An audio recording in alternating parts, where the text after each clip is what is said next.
প্রত্যেক মুহূর্তেই আমরা পরকালের জন্য পরীক্ষা দিচ্ছি। ক্ষণস্থায়ী এই পৃথিবীতে আমাদের আমলই নির্ধারণ করে আমরা জান্নাতের সুখ ভোগ করব নাকি জাহান্নামের শাস্তি ভোগ করব।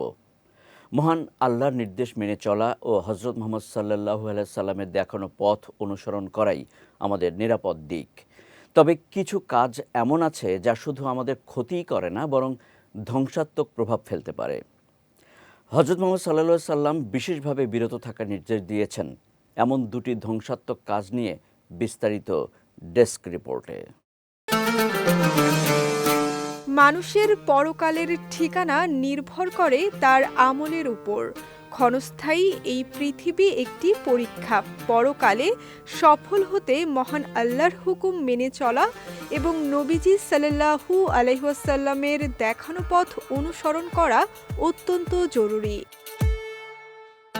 পবিত্র কোরআনে আল্লাহ তাআলা ইরশাদ করেছেন, জমিনের ওপর যা কিছু আছে আমি সেগুলোর শোভা বৃদ্ধি করেছি যাতে মানুষকে পরীক্ষা করতে পারি যে আমলে কারা উত্তম।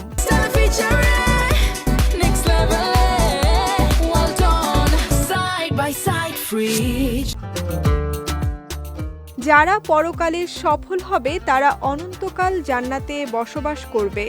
আল্লাহ তাআলা আরও ইরশাদ করেছেন, যারা ঈমান এনেছে এবং নেক কাজ করেছে তাদের জন্য রয়েছে জান্নাত সমূহ, যার তলদেশ দিয়ে নহর সমূহ প্রবাহিত হবে। এবং যারা ঈমান এনেছে এবং নেক আমল করেছে তারা জান্নাতের অধিবাসী, তারা সেখানে স্থায়ী হবে। পরকালে সফল হতে নবীজি সাল্লাল্লাহু আলাইহি ওয়াসাল্লাম উম্মতদের বিভিন্ন বিষয়ে নির্দেশ দিয়েছেন। তার মধ্যে একটি হাদিসে দুটি ধ্বংসাত্মক কাজ থেকে বিরত থাকার গুরুত্ব বিশেষভাবে উল্লেখ আছে। আবু হুরায়রা রাদিয়াল্লাহু তাআলা আনহু থেকে বর্ণিত হাদিসে এসেছে, রাসূল সাল্লাল্লাহু আলাইহি ওয়াসাল্লাম বলেছেন, তোমরা ধ্বংসাত্মক কাজ থেকে বেঁচে থাকো, আর তা হলো আল্লাহর সঙ্গে শরীক করা ও জাদু করা।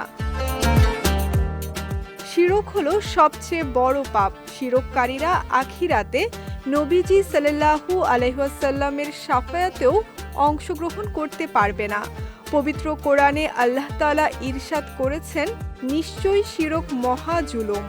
এবং অন্য আয়াতে উল্লেখ করেছেন, নিশ্চয়ই কিতাবীদের মধ্যে যারা কুফরি করেছে ও মুশরিকরা জাহান্নামের আগুনে থাকবে স্থায়ীভাবে, তারাই হলো নিকৃষ্ট সৃষ্টি। পরকালে সফল হতে হলে মুমিনের উচিত মহান আল্লাহর একত্বে বিশ্বাস রাখা এবং শিরক ও জাদু থেকে দূরে থাকা। বিজয় টিভি নিউজ ডেস্ক।